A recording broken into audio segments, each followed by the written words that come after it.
देखिए, हम आपकी बात करेंगे जो बीजेपी के प्रदेश अध्यक्ष हैं मदन राठौड़, उनकी तस्वीरें दिखाएंगे।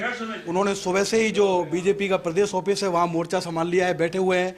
और आप इस तरफ देखेंगे तो फर्स्ट इंडिया उनके चैम्बर में है, यानी कि मदन जी भी जानते हैं कि अगर सबसे तेज नतीजे उनको राजस्थान के उपचुनाव के और दूसरे हिस्सों में जहाँ भी चुनाव है वो देखने हैं तो फर्स्ट इंडिया सबसे तेज नतीजे दिखा रहा है।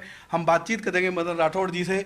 मदन जी, जो रुझान आए हैं, शुरुआती रुझान, तो आपके चेहरे पर मुस्कान आ गई है। मुझे लग रहा है कि अच्छी खबरें आ रही हैं सब जगह से। एक 84 को छोड़ दिया जाएगा। नहीं, मत छोड़ो 84 को, वही जीतेंगे हम सब जीतेंगे। लेकिन जब चुनाव की शुरुआत हुई थी मदन जी, तब कांग्रेस पार्टी और आपके जो आलोचक थे वो कह रहे थे कि 7-0 का स्कोर रहेगा, पर्ची की सरकार है। लेकिन शुरुआती रुझान में तो लग रहा है कि बीजेपी की पर्ची निकलती जा रही है सब जगह। हाँ, निकलेगी, जनता ने निकाल दी पर्ची। तो क्या अभी थोड़ी देर बाद में खुल जाएगा वो। बिल्कुल। स्ट्रेटजी क्या रही मदन जी आपकी? क्या कारण रहा कि जो शुरुआती रुझान है वहाँ सब जगह बढ़त बनाते देख रहे हैं आप? देखिए साहब, हमारी पार्टी एकजुट रही, संगठित रही और सभी नेताओं ने अपना अपना योगदान दिया। सभी कार्यकर्ताओं ने पूरी सामर्थ्य लगाई भारतीय जनता पार्टी को जिताने में। और कांग्रेस बिखरी हुई थी और कांग्रेस के प्रति मोह भंग हो गया जनता का। कांग्रेस ने भ्रम फैलाए थे ना, वो बेनकाब हो गई और जनता ने कहा कि मोदी जी जो कहते हैं वो करते हैं। तो मोदी जी की गारंटी पर जनता ने भरोसा जताया। भजनलाल जी के विकास के काम जो थे उस पर जनता ने विश्वास किया। तो जिस तरह के रुझान आ रहे हैं मदन जी, अगर ये नतीजों में बदलते हैं तो हम मानते हैं कि जो भजनलाल शर्मा सरकार का कामकाज रहा है उस पर राजस्थान की जनता मोहर लगाने जा रही है। बिल्कुल सही कह रहे हो आप, बिल्कुल सही बात है। भजनलाल जी ने अच्छे काम किए हैं, बहुत बढ़िया काम किए, जनता खुश है। और एक जो ट्रेंड था अभी तक, वो ट्रेंड ये था कि जब भी उपचुनाव होते थे तो सत्ताधारी पार्टी चुनाव में जीत दर्ज नहीं करती थी। लेकिन इस बार जो मदन राठौड़ और भजनलाल शर्मा की जोड़ी रही, शुरुआती रुझान जो आ रहे हैं, ऐसा लग रहा है कि आप नया इतिहास रचने जा रहे हैं उपचुनावों के नतीजों में।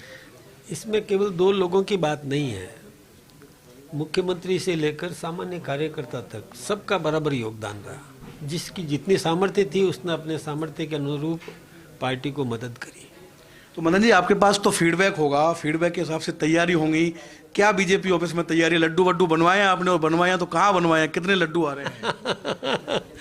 लड्डू खिलाएंगे। अगर शिवेंद्र मुमकिन है तो मेरा एक सप्लीमेंट्री उनसे लीजिए कि भाई उन्होंने ऐसा क्या ऑफर दिया कि बबलू चौधरी मान गए, ज्ञानदेव आहूजा मान गए, विजय बैसला मान गए, मृदा परिवार मान गया।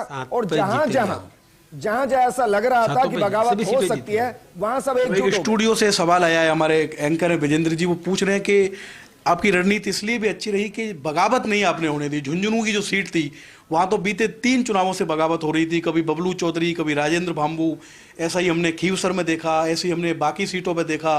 रामगढ़ में भी हालत खराब थे लेकिन वहां आपने समझा इसकी। तो ये कौन सा मंत्र था जिससे सारे बागियों को आपने बहुत जल्दी मना लिया?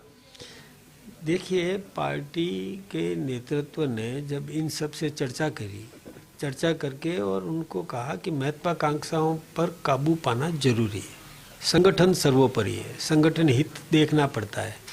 और राष्ट्रीय नेतृत्व आदरणीय नरेंद्र भाई मोदी जी और राजस्थान में भजनलाल जी की डबल इंजन की सरकार को ताकत देनी है। तो कार्यकर्ता एकजुट हो गया, साथ में जुड़ गया हमारे। तो जिन लोगों ने आपकी बात मानी, जो बागी नहीं हुए, उनको इनाम मिलेगा जब नतीजे आएंगे उसके बाद?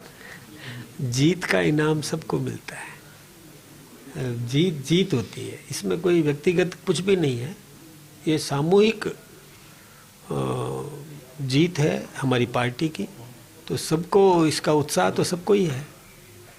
तो शुरुआती रुझानों की मुस्कान दिख रही है मदन जी। जब नतीजे फाइनल आएंगे तब भी आपसे बातचीत करेंगे और देखेंगे कि कैसा सेलिब्रेशन होता है बीजेपी। बिल्कुल, आप जरूर, यही स्थिति रहेगी।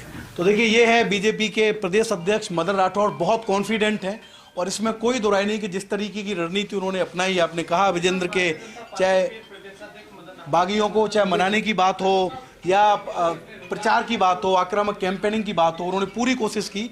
और यही कारण रहा कि झुंझुनू, खीवसर, रामगढ़, सलूम्बर ऐसी सीटें जहां पर इस बात की संभावना थी कि बागी प्रत्याशी चुनाव